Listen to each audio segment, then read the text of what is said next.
Pourtant, près de 5 millions de Français ont bu au moins une fois en 2008 une eau qui ne respecte pas la norme pesticide. Il existe un toxique bien plus inquiétant. C'est le radon, un gaz hautement radioactif. Nous avons découvert sa présence dans l'eau potable grâce à des scientifiques spécialistes de la radioactivité. Nous les avons suivis en février 2010, en pleine enquête, dans le Limousin.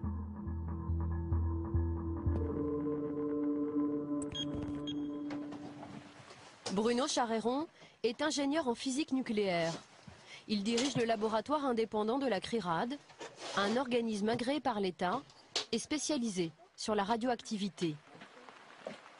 Aujourd'hui, sous une pluie battante, il se rend au captage de Saint-Sylvestre. Le responsable local de la SOR, qui distribue l'eau, et son attaché de presse l'accompagnent. L'ingénieur de la CRIRAD va rechercher la présence du radon, un gaz radioactif dégagé par les sols granitiques et présent dans l'eau. C'est moi qui ouvrirai la porte, par contre, si c'est possible. Donc là, vous n'entrez pas dedans tant qu'on n'a pas fait la vérification. La première mesure du radon dans l'air du captage va lui prendre 10 minutes. En attendant, Bruno Charéron explique les risques de ce gaz aux responsables de la source. Ça crée des lésions dans l'ADN qui sont réparées dans la majorité des cas par notre système immunitaire, mais à force d'en recevoir, le taux de réparation fautif augmente et donc à terme, ces cellules peuvent être mutées, peuvent être folles, peuvent être donc aboutir à des cancers ça peut être 10 ans, 20 ans, 30 ans après.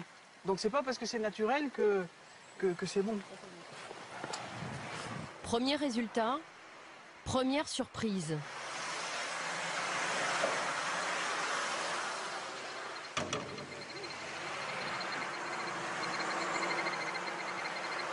Voilà. Il y a quand même 27 000 becquerels par mètre cube, alors qu'on est juste à l'entrée, quoi.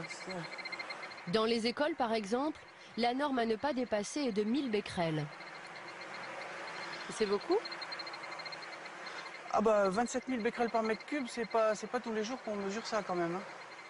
Oui, c'est vraiment beaucoup. C'est-à-dire que... Devant ces chiffres alarmants, les employés de la SOR vont désormais se tenir à l'écart de notre caméra et du captage. Donc ça, c'est un masque. Là, c'est obligatoire, là. Bah oui, parce que vraiment, la concentration en radon est vraiment très importante. 27 000 becquerels par mètre cube, c'est vraiment très élevé. Tout comme notre caméraman, Bruno Charéron s'équipe dorénavant d'un masque à charbon actif pour réaliser une seconde mesure, plus précise encore, de la radioactivité. Est-ce que vous sentez que c'est un peu plus dur de respirer? Ouais. Oui? Oui. C'est bon? Seconde mesure, énorme surprise.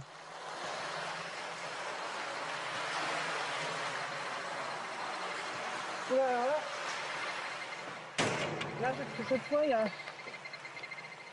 y a 255 000 becquerels par mètre cube. Ah, on a carrément encore monté là. Ouais. Et 255 000, vous aviez déjà vu des chiffres pareils sur des captages d'eau?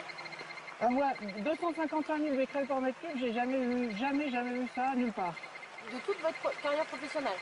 Depuis 17 ans que je fais des mesures, j'ai jamais vu ça. Donc je veux dire, c'est peut-être pas la peine. Enfin, si vous filmez, bon, on a un masque avec une cartouche à charbon actif qui piège le radon, mais c'est pas la peine d'y rester trop longtemps. Cette radioactivité élevée, le responsable du captage la découvre.